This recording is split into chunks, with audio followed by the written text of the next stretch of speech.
શિયાળાની ઋતુ શરૂ થઈ ગઈ છે. આવી સ્થિતિમાં લોકોને સ્વાસ્થ્ય સંબંધિત અનેક સમસ્યાઓનો સામનો કરવો પડે છે. તેમાંથી વા અને સંધિવાના દુખાવો એક ખાસ સમસ્યા છે. આવી સ્થિતિમાં શું કરવું જોઈએ તેના વિશે વિગતવાર માહિતી નવસારીના આયુર્વેદિક ડોક્ટર ભાર્ગવ તન્નાએ આપી હતી.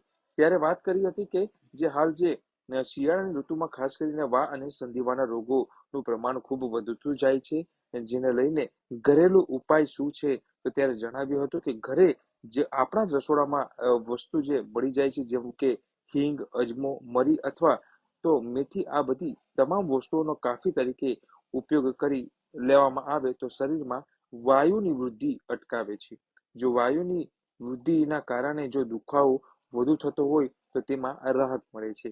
ત્યારે શિયાળામાં જે પણ લોકોને સંધિવાની જે ખૂબ જ તકલીફ હોય છે તેને તલના તેલની અને સરસાના તેલની માલિશ કરવી જોઈએ. તેલને ગરમ કરીને માલિશ કરવાથી અને તેના ઉપર ગરમ શેક કરવાનો, જે ધીમે ધીમે આ દુખાવામાં રાહત મળે છે. અને જે પણ લોકોને સોજો રહેતો હોય અને સોજો ઘટાડવા માટે ગરમ પોટલીનો શેક કરવાનો, જો સોજો ઉપર તેલની જો માલિશ કરવામાં આવે તો સોજામાં વધારો થાય છે તેવું પણ જણાવ્યું હતું. ત્યારે પોટલી કઈ રીતે બનાવી, તો ગરમ પોટલીની જ્યારે શેક કરો ત્યારે પોટલી કઈ રીતે બનાવી, તો જણાવ્યું હતું કે એક કોટનનું કપડું લઈ તેમાં દરિયાઈ રેતી ભરીને તેને ગરમ કરવામાં આવે છે તવા પર, અને ત્યારબાદ તેની પોટલી બનાવીને જે ભાગમાં શરીરના ભાગમાં સોજો હોય ત્યાં શેક આપવાનો હોય છે 5 થી 10 મિનિટનો, અને ત્યારબાદ ગરમ પાણીથી કોથળી મૂકવાની રાહત મળે છે.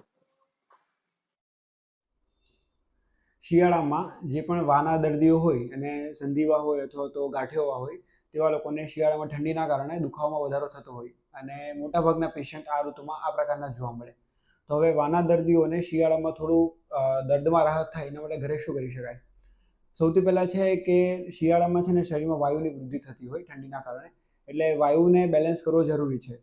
એના માટે ઘરે હિંગ, અજમો, મરી, આ બધી વસ્તુઓ અથવા તો મેથી, આ બધી વસ્તુઓનો ફાંકી તરીકે ઉપયોગ કરીને જો લેવામાં આવે તો એ ધીમે ધીમે શરીરમાં વાયુની વૃદ્ધિને અટકાવે છે અને તેના કારણે જો વાયુ વૃદ્ધિના કારણે દુખાવો થતો હોય તો તેમાં રાહત થાય. હવે લગાવવા માટે શું કરી શકાય? જે પણ લોકોને સંધિવાની તકલીફ હોય અને સોજો ના રહેતો હોય એવા લોકોએ ત્યાં તલના તેલની અથવા તો સરસવના તેલની માલિશ કરવી જોઈએ અને હુંફાળું ગરમ કરીને તેની બરાબર માલિશ કરવાની અને ઉપરથી પછી ગરમ કોથળીનો શેક કરવાનો. આનાથી ધીમે ધીમે દુખાવામાં રાહત થાય.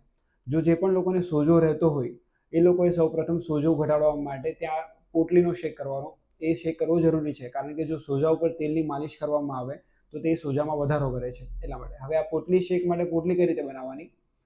ઘરની આજુબાજુ જો કોઈ બી મકાન બનતું હોય તો ત્યાં એક દરિયાઈ રેતી મળી રહેશે. આ દરિયાઈ રેતીને લઈને એક કોટનના કપડામાં પોટલી બનાવવાની હોય. આ પોટલીને પછી તવા પર શેક કરવાનો છે અને તવા પર શેકીને ધીમે ધીમે જ્યાં પણ દુખાવો અથવા તો સોજો રહેતો હોય એ ભાગ પર ધીમે ધીમે શેક કરવાનો. 5 થી 10 મિનિટ સુધી આ વસ્તુ કરીને પછી ઉપર ગરમ પાણીની કોથળી મૂકી દેવાની. આ વસ્તુ પણ જો કરવામાં આવે તો ધીમે ધીમે તેમાં રાહત મળે છે. પ્લસ બીજું કે વાયુને ઘટાડવા માટે આ ઋતુમાં ઘી ખાવામાં ઉપયોગમાં લેવું સૌથી જરૂરી છે. ઘી, કેળા જેવા કેલ્શિયમવાળા પદાર્થો જો લેવામાં આવે, ઉપરથી દૂધ, આ બધી વસ્તુઓ શરીરમાં ધીમે ધીમે કેલ્શિયમનો વધારો કરે અને દુખાવામાં રાહત આપે.